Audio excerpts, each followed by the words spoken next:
Allez, on plonge directement dans le sujet du jour. Aujourd'hui, on va décortiquer un peu notre article fraîchement publié sur une véritable anomalie dans le monde ludique. Le jeu de société Waroth. Salut.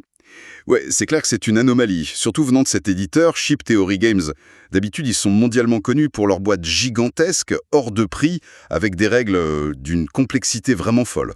C'est ça, et là, surprise totale, ils sortent un jeu de conquête de territoire asymétrique qui se joue en, une petite heure à peine. Exactement, et le but de notre analyse d'aujourd'hui, c'est de comprendre pourquoi ce titre a décroché la note rarissime de 5 sur 5 dans notre article. On va voir ce qui le rend si unique pour la communauté. Tout à fait. Et je pense que le premier choc, avant même de lancer les dés ou de jouer, c'est l'objet en lui-même, non? Ah bah oui, complètement. Historiquement, on attend cet éditeur sur des jeux à plus de 150 €, alors que Roth, lui, il est proposé autour de 65 €. À ce prix-là, on pourrait s'attendre à une baisse de qualité. C'est ce qu'on disait au début de notre article. Mais en fait, le matériel premium est bien là. Les photos qu'on a mises montrent d'épais tapis en néoprène au lieu du traditionnel plateau en carton.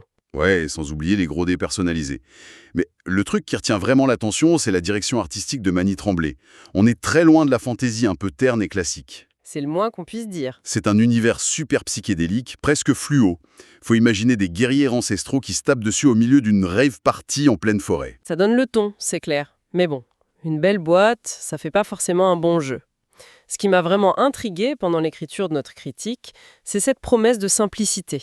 Oui, parce que souvent, les jeux asymétriques où chaque joueur a des pouvoirs différents, c'est un vrai cauchemar à expliquer. Bah oui, je pense à un mastodonte comme Root, par exemple. Dans ce jeu, chaque faction joue littéralement un jeu complètement différent avec ses propres règles. C'est l'enfer autour de la table. C'est le piège classique de l'asymétrie. La fameuse migraine des règles avant même de commencer le premier tour. Et Roth arrive à contourner le problème brillamment. Comment ils font?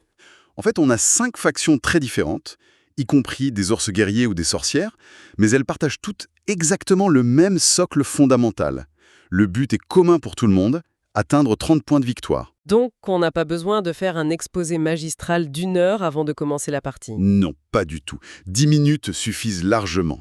Les mécaniques de base sont assimilées en un éclair. Ça permet aux joueurs de se concentrer tout de suite sur la stratégie au lieu de mémoriser bêtement le manuel.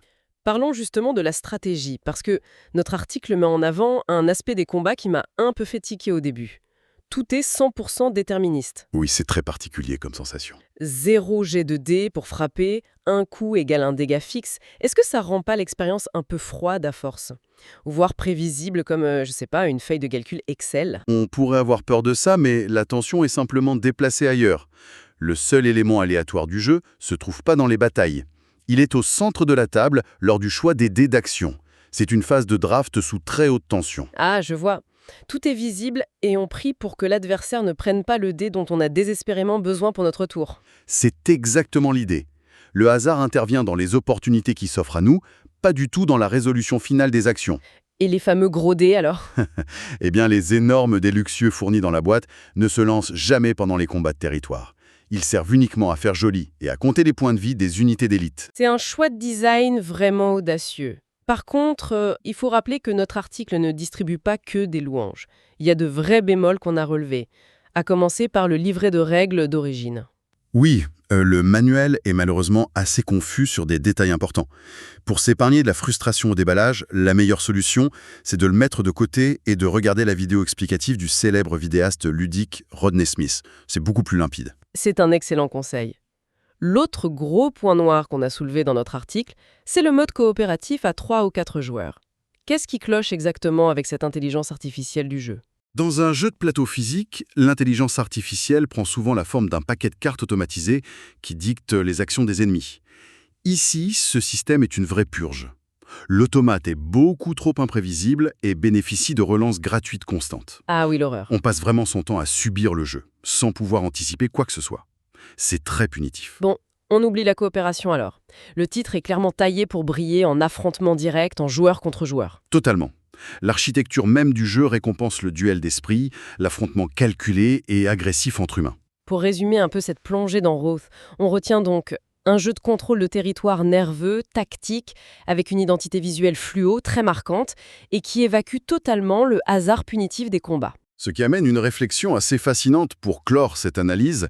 Puisque le hasard est totalement absent des batailles, personne ne pourra utiliser la fameuse excuse intemporelle de la malchance au dé en cas de défaite. C'est vrai ça. Fini l'excuse de «j'ai pas eu de chance». Comment cette froide réalité mathématique risque-t-elle de modifier la dynamique sociale et de froisser les égos autour d'une table?